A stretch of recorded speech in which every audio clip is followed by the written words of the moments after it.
Je sais. Je sais, je sais, je sais. Vous savez, je sais, c'est un discours ou un langage qu'on emploie quasiment tous les jours. Je sais, je sais. Quand quelqu'un te dit quelque chose, tu dis oui, je sais, je sais. Ta femme te dit que oui, chérie, je sais. Ton enfant dit, chérie, je sais, je sais. Mais chérie, n'oublie pas que demain on va aller visiter Albert. Je sais, toi aussi, je sais. Et je sais là, on l'utilise quelquefois à tort et à travers. Je sais. Je sais Albert, je sais. On sait. On sait. Je sais. Je sais. Et on sait tellement qu'à un moment donné, ça devient un problème dans notre vie. Je sais. Alors, quand quelqu'un veut te parler, tu lui dis je sais, est-ce qu'il peut encore parler? Non. En fait, c'est une façon de dire à quelqu'un tais-toi. Arrête. Tu me déranges. Tu es en train de les Français disent tu me barbes. Tu m'ennuies. Je sais, c'est une façon de couper court à la conversation. C'est une façon de dire arrête. Amen. Mais d'une manière polie. Oui, je sais. Et puis, quelquefois, quand on dit je sais là, d'une manière un peu blasée, hein, c'est-à-dire, je sais, qu'est-ce que tu veux m'apprendre encore hein, de nouveau? Je sais. Mais oui, mais je sais. Attends, écoute. Oui, je sais. Je sais. Mais on peut se poser la question, que sais-tu? Tout ce que je sais, c'est que je sais. Mais le problème qui se pose, c'est que je sais là, je sais.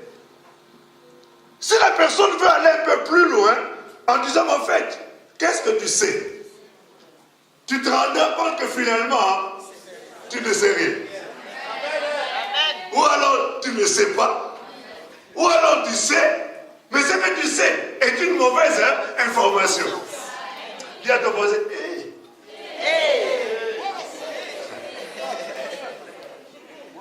je sais. Peut devenir un piège.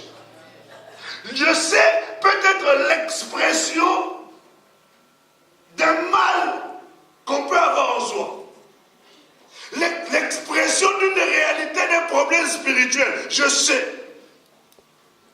Il y a des gens qui savent tellement qu'ils ne peuvent plus apprendre parce que je sais, pour eux, c'est une manifestation de l'orgueil. Je sais. Donc arrête. Je sais. Le sujet de ce matin, c'est que je sais.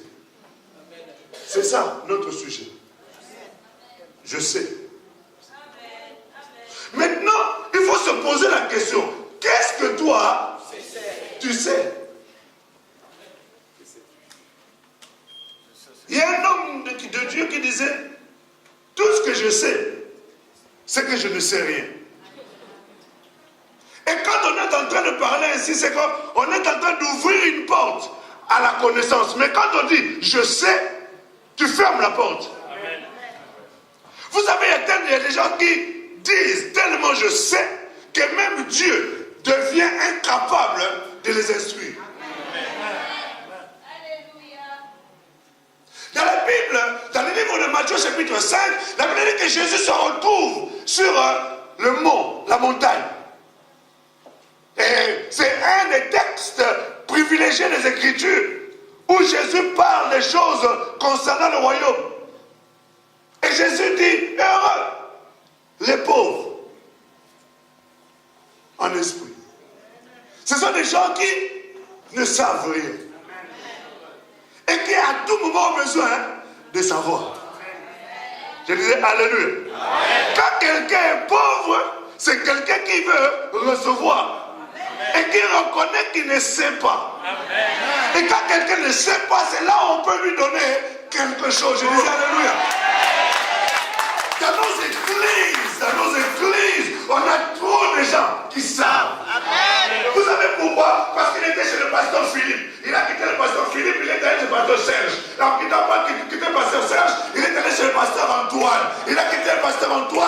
allé chez le pasteur Y, Z, jusqu'à l'Anda, je ne sais pas quoi. Et ce qui fait, quand il arrive dans une église, tu veux lui dire ma soeur. Il dit pasteur. Et le pasteur ne peut plus. Je sais. Et moi, de telles personnes qui savent, c'est difficile de marcher avec moi. C'est difficile d'être ensemble parce que si tu sais tout, à quoi je te sers? Je ne te sers plus à rien. Parce que mon rôle, c'est de prendre auprès de Dieu et de t'amener et de te donner. Mais quelqu'un qui sait, il ne reçoit plus rien. De telles personnes, ce sont des dangers. J'ai dit de telles personnes, ce sont des dangers. Regarde ton voisin, dis-lui, est-ce que tu sais? Est-ce que tu sais? Ne réponds pas. Ne réponds pas. Je sais là, c'est un élément destructeur. Je sais être en train de détruire le couple. Je sais être en train de rendre les entreprises minables. Tu es appelé à un grand avenir. Mais comme tu sais, les conseils qu'on t'apporte pour aider ton entreprise à aller de l'avant ne peuvent plus passer parce que tu sais déjà. Mais plus tu sais, plus l'entreprise est en train de couler, plus tu pleures, plus l'entreprise est en train de couler, les gens viennent pour t'aider, mais tu sais déjà. Mais ce que tu sais, c'est que tu es en train de couler. Je sais, tu es en train de détruire les foyers. Parce que ta femme, par amour pour toi, veut te donner des conseils. Mais je sais tellement bien qu'à un moment donné, je n'écoute pas ma femme, je n'écoute pas mon mari. Et mon couple est en train de se détruire. Parce que je... Amen. Parce que je sais. Je sais en train d'empêcher les gens d'avoir des dialogues dans le foyer. Je sais en train d'empêcher les enfants à écouter les parents. Et surtout les enfants qui sont nés ici, qui ont grandi ici. Ils savent tellement de choses. Que toi, parent, puisque tu viens d'Afrique, si tu veux dire quelque chose à maman, je sais.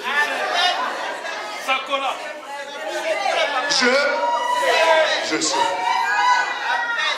Je sais. Je sais. Je sais. Peut-être le fait de trop savoir peut devenir un piège. Amen. Je sais. Mais pourtant, le Dieu que nous prions, c'est un Dieu qu'il veut que nous puissions connaître. Le mot je sais, dans la Bible, c'est écrit au moins 878 fois. Je sais. 877 fois, plus exactement. Je sais. Ce mot je sais a une signification. En hébreu, je sais veut dire yada. Je sais, en hébreu, veut dire yada. Y-A-D-A. Je sais. Et quand tu sais, ce mot-là du mot je sais a plusieurs variantes dans la Bible. Plusieurs variantes, je sais. Je sais veut dire être sage. Je sais veut dire connaître. Je sais veut dire apercevoir et voir. Je sais veut dire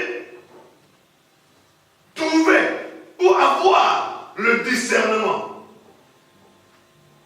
Je sais veut dire avoir de l'expérience. Je sais. Et souvent, le je sais là, par expérience, c'est la relation qu'on a avec les parents. Quand les enfants viennent te dire quelque chose, ils disent chérie, je sais. D'ailleurs, quand j'étais jeune, j'avais fait exactement les mêmes choses que toi. Voilà où ça m'a emmené. Je sais peut-être le fruit de l'expérience de la vie. Amen. Qui apporte une certaine forme de sagesse. Une sagesse qu'on peut appeler humaine.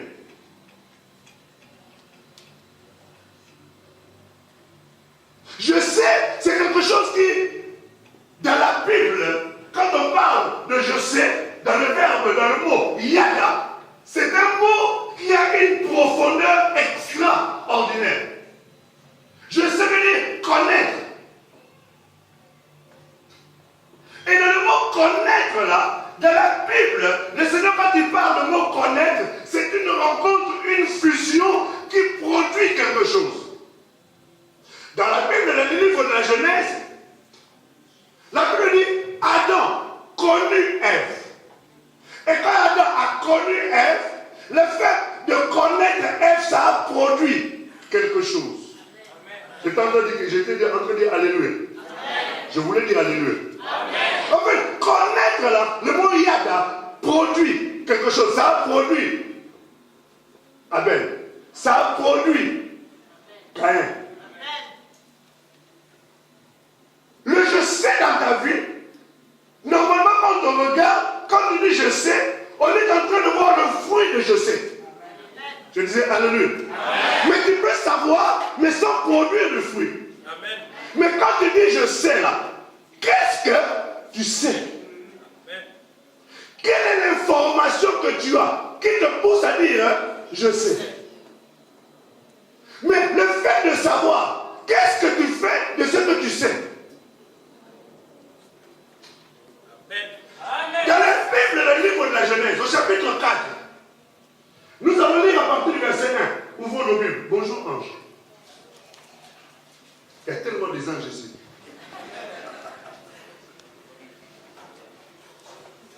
C'est formidable. Genèse chapitre 4.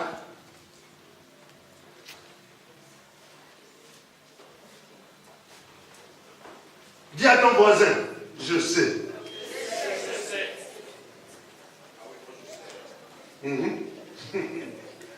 Je sais.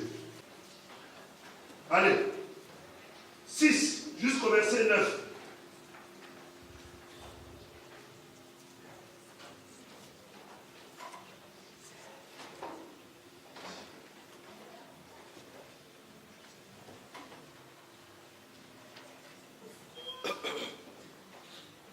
Et l'Éternel dit à Caïn, pourquoi es-tu irrité? Et pourquoi ton visage est-il abattu? Certainement, si tu agis bien, tu relèveras ton visage. Et si tu agis mal, le péché se couche à la porte. Et ses désirs se portent vers toi. Mais toi, domine sur lui.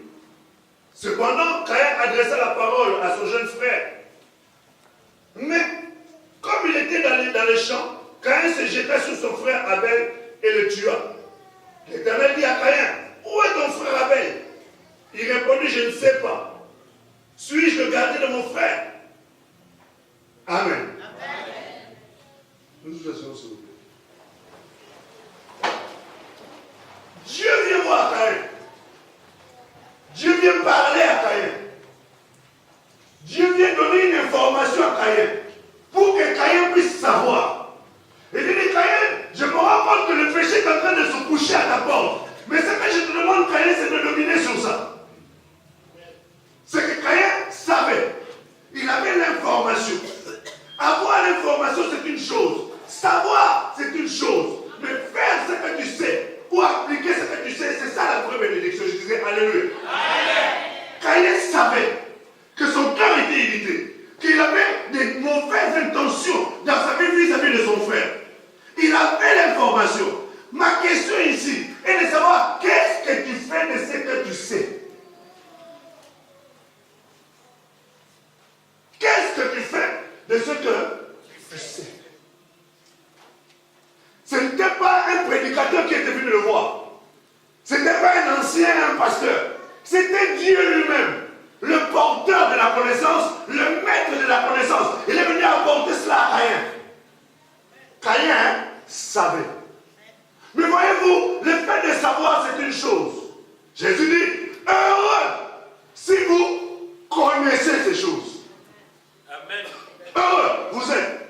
Mais ça ne s'arrête pas là. Vous êtes heureux si vous connaissez aussi, pourvu que vous puissiez le pratiquer. Parce qu'en réalité, le bonheur ou le fait d'être heureux ne réside pas dans le fait de connaître, dans le fait de savoir, c'est dans le fait de l'application. Je disais Alléluia. C'est là où réside le vrai bonheur. Amen. Et quand Caïn a reçu l'information, malgré l'information venant de Dieu, Caïn a décidé de tuer Abel. Amen. Tu peux savoir que tromper ta femme, c'est mauvais. Amen. Tu peux savoir que faire de l'escroquerie, c'est mauvais. Tu peux savoir que mentir, c'est mauvais. Tu peux savoir qu'être hypocrite, c'est mauvais. Tu peux savoir que voler, c'est mauvais. Tu peux savoir que haïr les gens, c'est mauvais. Tu peux savoir qu'être égoïste, c'est mauvais. Tu peux savoir que toutes ces choses-là, tu les sais. Mais qu'est-ce que tu fais de l'information? Je sais, oui, tu sais. Mais alors après? Et après, on va se rendre compte que tu continues toujours à être égoïste. Tu continues toujours à mentir. Tu continues toujours à être aussi hypocrite. Pas plus tard qu'hier. Tu as été hypocrite vis-à-vis de ton frère, vis-à-vis de ta femme. Amen. Mais pourtant, tu sais.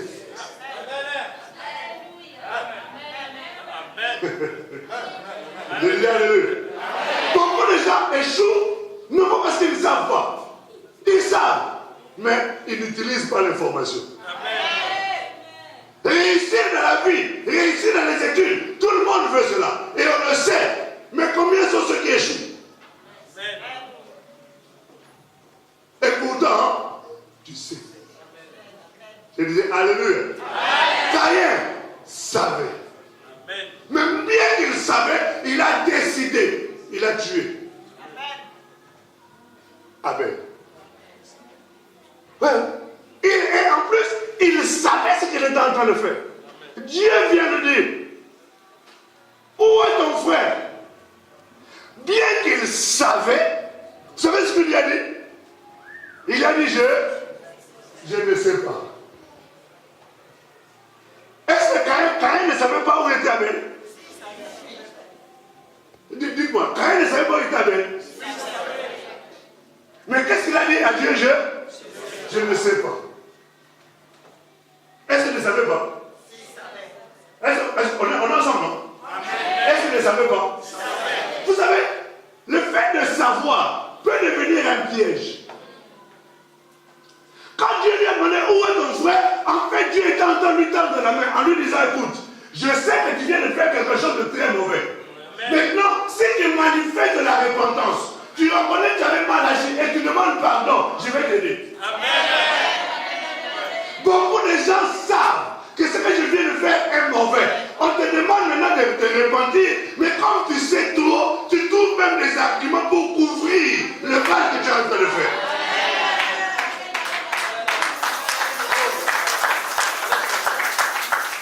C'est pour ça que le pasteur Jacques m'a dit de venir. Est-ce que nous nous comprenons bien? Tu es en train de... Ta femme te dit, chérie, pourquoi tu as fait ça? Oui, mais tu te trompes. Est-ce que tu sais que c'est à cause de toi que je suis arrivé comme ça? On ne t'a pas demandé pourquoi. On t'a demandé qu'est-ce qui s'est passé. C'est à cause de toi. Tout ça parce que quand je rentre à la maison, tu ne peux pas manger. Je ne peux pas te parler, tu es tout énervé. C'est pour ça que je me comporte comme ça. Ne cherche pas à mettre la faute sur quelqu'un d'autre. Reconnais ce que tu as fait et réponds-toi. La repentance permettra que le Seigneur puisse te venir au secours. Je dis alléluia. Je viens de dire alléluia. En fait, Dieu est en train de dire, dis-moi que tu as mal agi. Je vais te pardonner. Je suis plein de miséricorde et de grâce. Je suis riche en miséricorde et là à la colère. Réponds-toi et je te pardonnerai. Mais au lieu de se repentir, il a dit, je ne sais pas. En fait, d'une façon, il va te faire voir, toi. Qu'est-ce que ça me demandait de compte à rendre? Je n'ai de compte à rendre avec à personne. Hein? Ça, ce sont certaines femmes. Le mari dit, mais pourquoi tu rentres à la société? Il regarde de la tête au pied. C'est la dernière que tu me parles.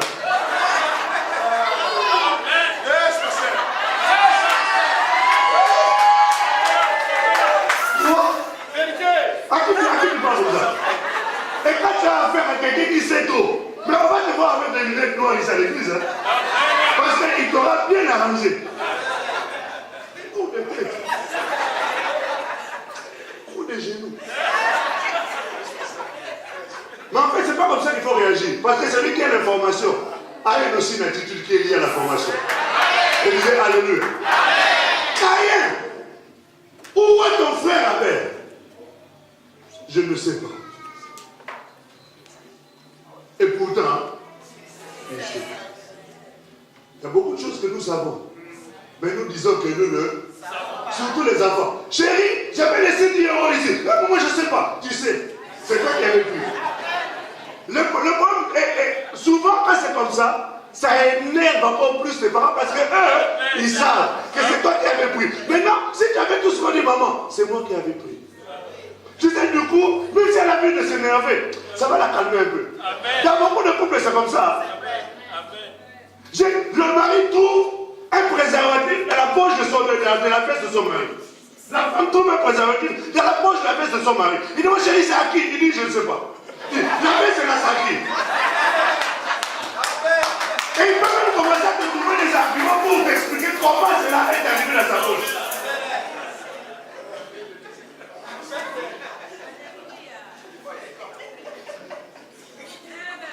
Tout ce qu'il faut dire, chérie, j'avais acheté.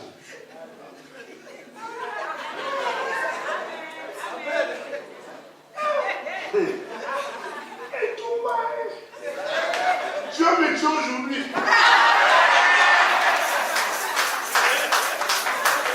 Vous savez, quand on sait, il faut savoir ce qu'on a fait. Quand on reconnaît, les Français disent, une faute avouée est à moitié. C'est quelque chose qui a été tiré de la Bible. La Bible dit, celui qui cache ses péchés ne prospère pas. Mais celui qui les avoue, c'est déjà une première étape. Et ensuite qu'il les abandonne. Celui-là obtient quoi? Miséricorde. Mais toi tu sais, et tu as l'information. Donne l'information. Le fait de donner une première information, ça va la calmer. Je disais alléluia. Mais tu continues à dire que je le sais. Caïn. Caïn, c'est un esprit. Caïn est mort, mais l'esprit de Caïn agit encore jusqu'à aujourd'hui.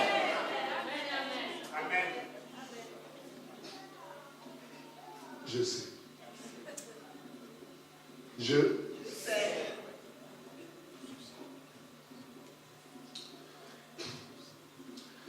Le problème qui se pose dans la vie des enfants de Dieu, c'est qu'ils savent tellement que cette connaissance-là est en train de les perdre. Caïn savait. Ce que Dieu demandait auprès de Caïn, c'était seulement que Caïn reconnaisse qu'il avait mal agi. C'était tout. Et il aurait obtenu une grâce, le pardon, l'aide du Seigneur. La conséquence de cela, c'est que la vie de Caïn a été perdue pour toujours. Tu sais, tu peux être dans une église, tu peux être prédicateur comme je suis en train de prêcher là. Tu peux être chanteur, tu peux être quelqu'un qui est ancien, quelqu'un qui est attaché à un service à l'église, mais tu es déjà perdu. Parce que la vie que tu mènes n'a rien à voir avec quelqu'un qui sait. Je disais alléluia. Alléluia. Savoir c'est une chose. Mais qu'est-ce que tu fais de ce savoir? Caïn savait. Dans la Bible toujours, les Écritures nous montrent les attitudes que nous devons avoir. Pour quelqu'un qui sait, je ne serai pas très long aujourd'hui. Pour quelqu'un qui sait, qui a la vraie connaissance, parce que la bonne connaissance, la vraie, c'est celle que nous avons de la part du Seigneur Jésus, au travers des Écritures. Mais quand tu as ces informations-là, il faut savoir ce que tu dois en faire. Dans le livre de 2 Corinthiens, au chapitre 7, s'il vous plaît. C'est juste une petite exhortation que nous sommes en train de se faire. Je sais. Mais je sais. Oh, arrête. Je sais. Vous savez, il y a beaucoup de serviteurs, surtout les serviteurs, ils savent tellement qu'ils ne reçoivent plus rien. Je sais. Moi, j'ai déjà travaillé avec tel pasteur, j'ai déjà travaillé avec tel autre pasteur, j'ai déjà travaillé avec tel autre pasteur. Je sais. Toutes ces choses-là que tu dis, il n'y a rien de nouveau. Oui, d'accord, ok. Mais qu'est-ce que tu en fais? chapitre 7, à partir du verset 1. Le verset 1 d'ailleurs. Ayant donc de telles promesses, bien-aimés, purifions-nous de toute souillure de la chair et de l'esprit, en achevant notre sanctification dans la crainte de Dieu. Ayant donc de telles promesses, bien-aimés, purifions-nous de toute souillure de la chair et de l'esprit, en achevant notre sanctification dans la crainte de Dieu. Ayant donc de telles promesses, quand tu lis 2 Corinthiens chapitre 6, à partir du verset 14, on nous explique un certain nombre de choses. Et au deuxième Corinthiens chapitre 7, verset 1, on nous dit maintenant, ayant connaissance ces choses qui sont dites un peu plus haut, voici l'attitude que nous devons afficher. Donc, puisque j'ai la connaissance, puisque je sais, l'attitude de celui qui sait, c'est celle qu'on est en train de nous encourager à avoir là. C'est-à-dire l'attitude de la purification. Purifions-nous donc dans notre chair et dans notre esprit. On nous montre 2 niveaux. Le niveau de la chair et le niveau de l'esprit. La purification de la chair, c'est facile à voir. C'est facile à voir. Quelqu'un qui fumait, parce qu'il sait qu'il est le temple du Saint-Esprit, il a décidé d'arrêter de fumer. Quelqu'un qui buvait de la bière, ou qui buvait du whisky, ou qui buvait du vin, chaque midi à table, et il ne déroge pas. S'il n'y a pas le vin à table, il peut même faire un scandale. Mais pourquoi il n'y a pas le vin? Pourquoi tu n'as pas acheté? La Bible dit, tout est permis, mais tout n'est pas. Tout est permis, mais je ne me laisserai asservir par rien du tout. C'est-à-dire que rien ne peut contrôler ma vie. Si je l'ai, je l'ai. Si je ne l'ai pas, je ne l'ai pas et ma vie continue. Je disais alléluia. Quand je commence à faire des problèmes à la maison, parce que je n'ai pas le piment, ou je commence à faire des problèmes à la maison parce qu'on ne m'a pas acheté mon vin. Il appelle même son vin. C'est que ça devient un problème. C'est-à-dire que quand quelqu'un arrête ce type de choses-là, c'est visible. Je disais alléluia. Quand quelqu'un courait les femmes, faisait l'impudicité, un homme qui était adultère, on retrouvait dans ses poches des petits tickets des hôtels qu'il allait payer. Quand il arrête, les tickets disparaissent et on ne voit plus rien. Il y a des voleurs qui ne savent pas voler. Donc, c'est visible ces choses-là. Cette souillure-là, puisqu'on a l'information, on arrête. Mais il y a un deuxième niveau de souillure. Et ce deuxième niveau de souillure-là, comme ce n'est pas visible, beaucoup de gens ont du mal à laisser ça.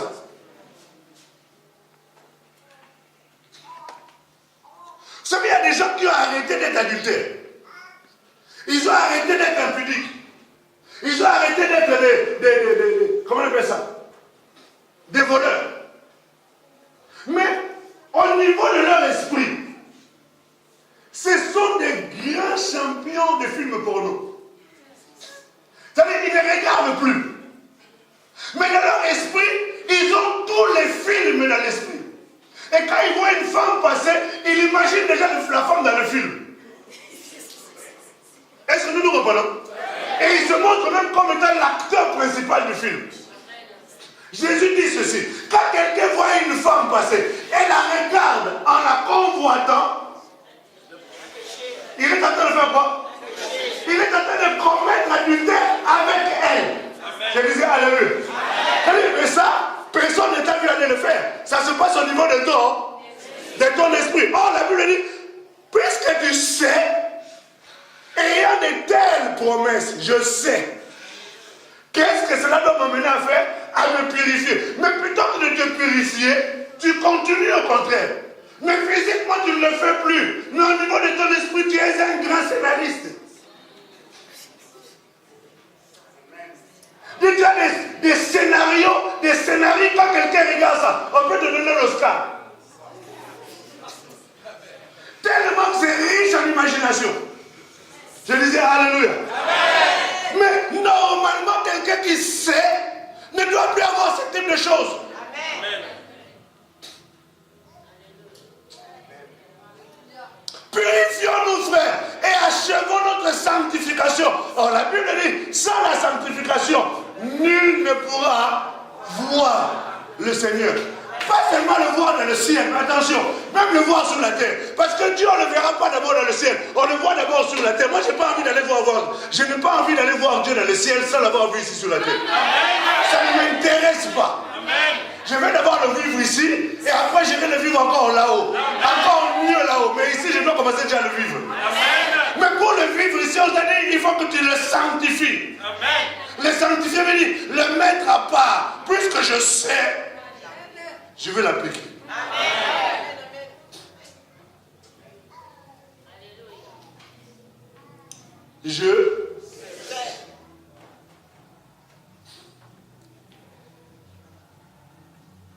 Tu sais, battre ta femme, c'est une mauvaise chose. Insulter ton mari, c'est une mauvaise chose. Quand vous êtes ensemble dans l'intimité, on dit, on peut sortir là-bas. C'est une mauvaise chose. La sanctification, vous savez, c'est quelque chose de formidable de savoir.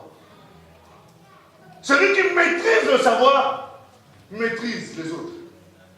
Quand vous êtes dans un milieu et que toi tu connais plus que les autres, c'est fini. Tous te sont soumis. Pourquoi l'Europe paraît plus forte que l'Afrique? Parce que l'Europe, on a quoi? Le savoir. On peut aller au ciel, on peut aller à la lune, on a des avions, on a des fusées, on a des armes extraordinaires, parce qu'on a le savoir. Le fait de posséder le savoir, c'est une très bonne chose. Dieu veut que son peuple ait le savoir. Mais pas seulement le savoir pour le savoir, parce que la Bible dit la connaissance enfle. Est-ce que nous comprenons? La connaissance, le fait de bien savoir, c'est bien. Mais si tu ne fais que savoir, sans application, ça devient un piège. Amen. Et bon, la Bible dit, mon peuple périt parce qu'il lui manque quoi? La connaissance, c'est-à-dire quoi? Le savoir. Et pourtant, c'est bien là la volonté de Dieu, que nous ayons le savoir. Mais qu'est-ce que nous faisons de ce savoir? C'est ça le problème. Avoir le savoir. Je sais. Tu n'as rien à m'apprendre. D'ailleurs, tout ce que tu dis là, je le sais déjà. Oui, mais c'est bien que tu le saches. Moi, mon problème, c'est pas que tu ne le saches pas. Mon problème, c'est qu'est-ce que tu as fait. Vous savez, si nous pouvons, avec le peu de savoir que nous avons, si nous arrivons à les pratiquer, vous savez, nous aurons des couples tranquilles. Amen. Des maisons où il fait bon vivre. Le mari n'ira pas traîner jusqu'à rentrer le plus tard possible pour venir seulement éviter les balades. Amen. Où la femme, dès qu'elle sort, elle entend la clé à la porte. Elle va se mettre dans la chambre parce qu'elle ne veut pas du tout avoir le contact avec son mari. Quand c'est comme ça, c'est que le savoir qu'on a, ça nous sert strictement. Où les enfants sont dans leur coin, les parents sont dans leur coin, il n'y a pas de contact à la maison. Ça, c'est le mauvais savoir. Je disais alléluia. Qu'est-ce que tu fais de ton je sais? Qu'est-ce que tu en fais? À quoi ça te sert? Ton je sais là. Est-ce que ça t'amène à la sanctification ou ça t'amène au mal? La Bible dit celui qui sait, il doit se sanctifier encore davantage. Mais il y a aussi de ceux qui savent, à qui Dieu dit, souillez-vous encore davantage. Pourquoi? Parce que ton je sais là ne te sert strictement à rien. Au contraire, c'est pour épater les gens. C'est pour montrer que toi tu connais. C'est pour montrer aux gens qu'avec toi, on ne blague pas. Oui, mais après, ça te sert à quoi? Je suis en train de te dire que je sais là c'est bien. Mais je sais là doit servir à quelque chose. Tu connais Jésus, non? Tu sais de quoi Jésus est capable? Qui sait que Jésus guérit ici? Qui sait que Jésus sauve? Qui sait que Jésus délivre? Ok. Depuis que tu le sais, qu'est-ce que tu en fais? Je le sanctifie. Oui, d'accord. Mais quand tu le sais, c'est pourquoi faire? C'est pour mettre en pratique. Mais l'objectif final c'est quoi? C'est pour l'avoir. Quand tu as Jésus, La vie éternelle. c'est pour le garder pour toi. Non. C'est pour qui? Pour partager. Partager. Maintenant, quand tu sais, qu'est-ce que tu en fais? Pose-toi la question. Tu te rends compte que depuis le 1er janvier, aujourd'hui on est quantième? C'est 26. Tu n'as parlé à personne de Jésus. Et pourtant, tu sais. Amen. Tu vois, ton je sais là, ça sert strictement à.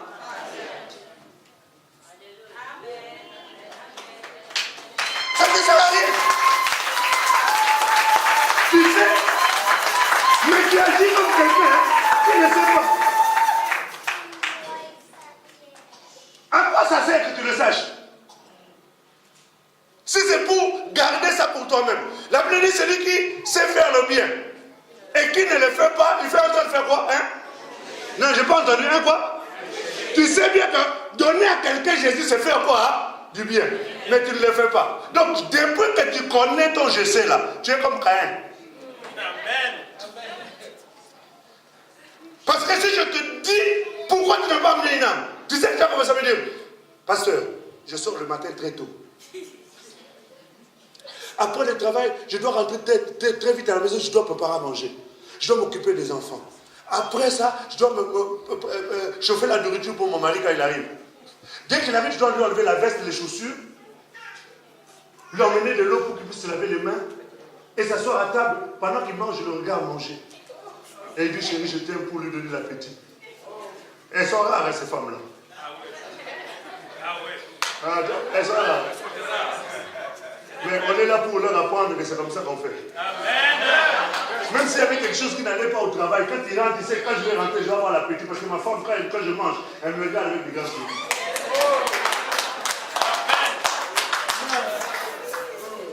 Ces gens de femmes-là, on ne les trouve plus. Hein?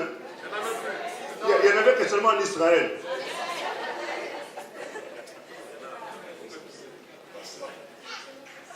Tu vois, tu vas m'expliquer tout ça. Et après le soir, pasteur, il faut que je fasse mon devoir conjugal.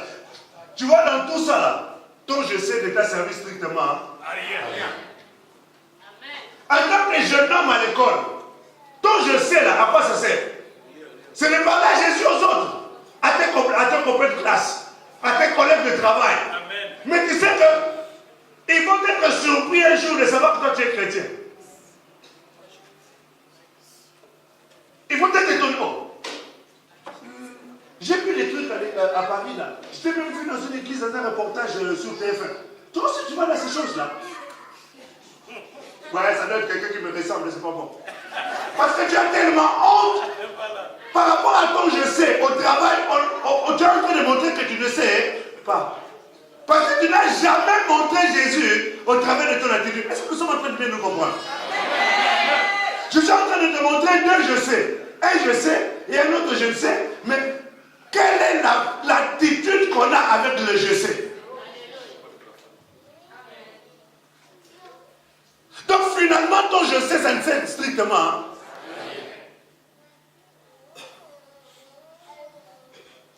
Alléluia. Il dit Alléluia.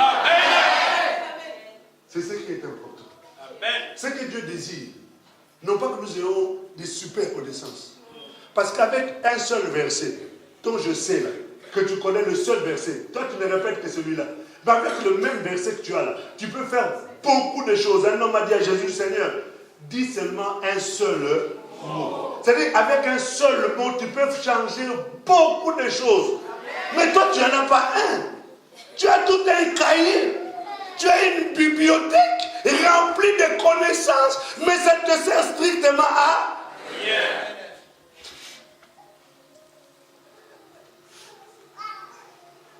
Je ne vais pas rentrer dans le domaine du divorce parce que quand on rentre dans le domaine du divorce, ça va encore être un problème. Parce que tu sais que quitter ton mari, c'est mauvais. Tu sais que quitter ta femme, c'est mauvais. Mais ça ne t'a pas empêché d'aller épouser une autre femme et tu viens avec elle ici. Alors pour qu'on t'embête, pourquoi tu as changé d'église? Parce que là où tu vas, on ne te connaît pas. Donc on ne vous connaît que vous deux. Mais là où tu étais avant, on ne te connaît plus. Je disais Alléluia. Mais tu sais, qu'est-ce que tu es en train de faire là? Les conséquences, je les connais. Je disais Alléluia. Si vous ne m'inviterez plus, ce n'est pas grave. Au moins, j'ai dit aujourd'hui.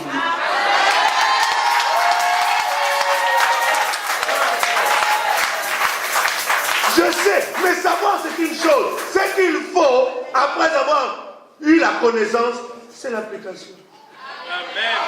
Amen. Tu ne diras plus je sais n'importe comment. Et à la maison, quand ton mari va te demander quelque chose, quand tu vas dire je sais, ça va te rappeler quelque chose. Amen. Alléluia. Je disais alléluia. Le je sais que tu disais avant, je crois que ça va changer.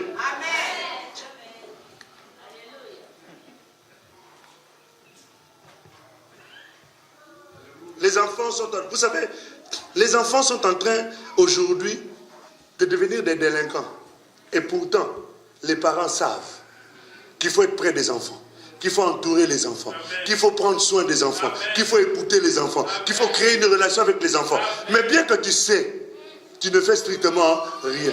Et d'autres personnes sont en train de te remplacer. Et qui peuvent influencer tes enfants et les détruire. Et pourtant, tu sais. Mais tu te comportes comme quelqu'un qui ne sait pas.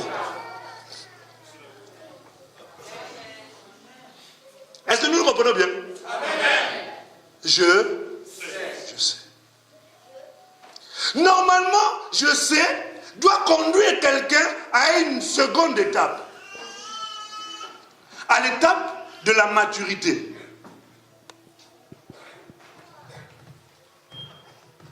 Je sais doit conduire quelqu'un à une seconde étape. L'étape de la maturité.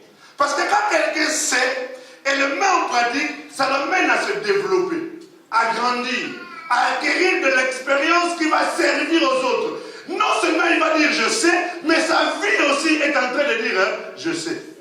Je disais alléluia. Non, j'étais vraiment en train de dire alléluia. Quand quelqu'un a la connaissance, mais que cette connaissance n'est pas mise en pratique, tu as une connaissance intellectuelle. Elle ne restera qu'au niveau de la tête. Mais au niveau du cœur et au niveau de l'application, il n'y aura rien. Quand quelqu'un connaît, ça doit mener cette personne à une étape supérieure qui va l'emmener à grandir. Mais vous constaterez que dans les églises, les gens connaissent beaucoup de versets.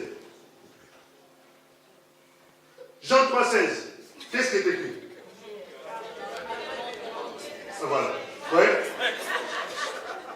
On connaît les versets.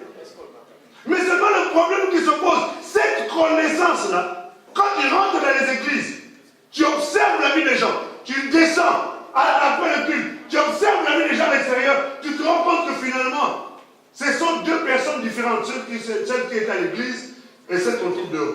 Amen. Même moi, chez les serviteurs, qui connaissent, on les trouve même en train de se battre en bas. Toi, tu dors avec qui? Hein? Tu me connais, toi? Hein? Tu sais où j'ai grandi, moi? Là, on a mis mon envoyé. Tu sais où c'est? Toi, tu. Amen. Faut pas blaguer avec Dieu. Ta connaissance doit t'amener à une étape supérieure, à celle de la maturité.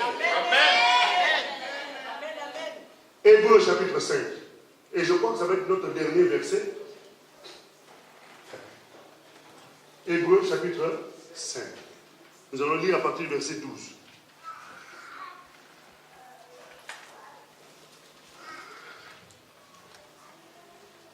Je sais. Écoute. D'ailleurs, tout ce que tu dis là, je sais déjà. Les messages, avant même qu'on ait commencé à les prêcher.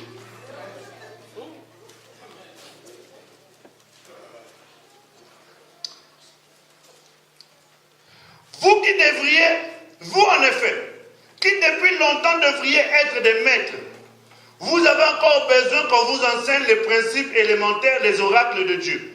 Vous en êtes venus à avoir besoin de lait et non d'une nourriture solide.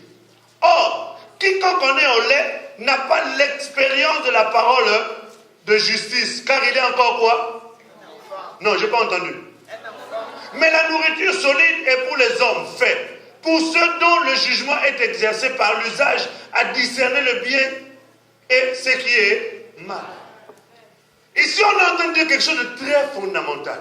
On est en train de montrer que celui qui sait, normalement, doit avoir l'expérience de la parole de justice. Je disais ceci, que quand un parent est en train de parler à son enfant, et que maman constate que sa jeune fille commence à avoir trop d'appels avec les garçons, commence à discuter. La nuit, elle est tout le temps sur Internet, sur Facebook, sur Twitter, elle est tout le temps sur Snapchat, elle est tout le temps sur WhatsApp, elle est tout le temps sur Viber. À un moment donné, elle commence à s'inquiéter. Mais qu'est-ce que tu fais là-bas? Qu'est-ce que tu fais, chérie? Ce genre de choses-là, ça peut emmener à tel endroit. En fait, quand elle parle par expérience. Amen. Parce que c'est un parent. Elle est passée par un certain nombre d'étapes, des événements de la vie qui lui ont donné une certaine sagesse ou une expérience. Je disais Alléluia. Amen. Maintenant, c'est lui qui sait. Dans la foi aussi, il a une perception. N'oubliez pas, on a dit savoir, c'est percevoir, c'est voir. Et quand quelqu'un a la connaissance des Écritures, ça l'emmène à une certaine maturité, à une certaine connaissance des choses de Dieu. Cette connaissance doit l'emmener à une certaine expérience. Quelle est l'expérience? La Bible dit l'expérience de la parole de justice. L'expérience de la parole. C'est-à-dire que cette personne a eu à passer un certain nombre d'étapes, un certain nombre d'événements, un certain nombre de circonstances, un certain nombre de situations, de difficultés. Et il a su faire face à cela sans abandonner la foi, soit délaisser la parole, soit régner, sans régner Christ. Et il a fini par passer cette étape, selon que la Bible dit, de supporter patiemment les épreuves. Et quand quelqu'un passe cette étape-là, sa connaissance, son je sais, ne reste plus seulement une lettre, mais ça devient une réalité manifestée dans sa vie. Et cette personne-là a désormais une expérience avec le Seigneur. Je disais Alléluia. Amen. La connaissance sans expérience, c'est la mort. Amen. Mais la connaissance avec expérience, ça emmène une seconde étape, c'est que t'emmène à grandir. Quand quelqu'un viendra te voir, va t'expliquer son problème, tu diras, écoute, je suis déjà passé par là. Mon mari était un homme violent, il buvait tout le temps. Il me frappait beaucoup. Au départ, je l'insultais. Au départ, je brûlais ses pantalons. Je prenais le autre javel, je le mettais exprès. Et puis quand il vient, je lui dis, écoute chérie, je n'avais pas fait exprès. Je sais bien que tu avais fait exprès. Mais depuis que j'ai eu la connaissance des Écritures, j'ai changé d'attitude. Maintenant, à chaque fois qu'il fait quelque chose de mal, je comprends que ce n'est plus lui qui le fait, mais c'est l'esprit qui habite en lui. Donc comme moi j'aime mon mari, je continue à aimer l'homme et à combattre l'esprit qui le pousse à faire ces choses. Je dis Alléluia. Ce qui fait qu'à la maison, avant quand il m'insultait, il faisait n'importe quoi, il rentrait sous, je l'insultais, on se bagarrait. Mais maintenant il peut rentrer sous, on ne se bagarre plus. D'ailleurs, il ne boit plus à l'extérieur, il boit maintenant à la maison. Il y a déjà un changement. Amen. Il ne boit plus à l'extérieur, il boit maintenant à la maison. Amen. Mais depuis qu'il a commencé à boire à la maison, j'ai constaté qu'il boit moins. Amen. En fait, il y a un processus. Et aujourd'hui, mon mari a complètement arrêté l'alcool. Quand quelqu'un est en train de te parler comme ça, celui qui écoute ce témoignage-là, il est quoi? Édifié. Je disais Alléluia. Tu es en train de montrer que ce que je sais, je l'ai appliqué et en voilà les résultats. Et si toi aussi tu fais comme moi j'ai fait, quoique Dieu ne fait jamais les choses de manière identique, mais je sais que le résultat sera le même. Je disais Alléluia. Parce que Dieu ne fait exception de personne. Est-ce que nous comprenons bien? C'est possible. C'est possible. C'est pour cela qu'il est important de savoir. Mais savoir doit être accompagné de quoi? De l'application. Alléluia. Quelqu'un dit Alléluia. Est-ce que nous comprenons bien? Je vais devoir m'arrêter là. Parce que ça fait 1 heure que je parle. Pour moi, c'est déjà beaucoup. Je vous avais dit que c'était une exhortation.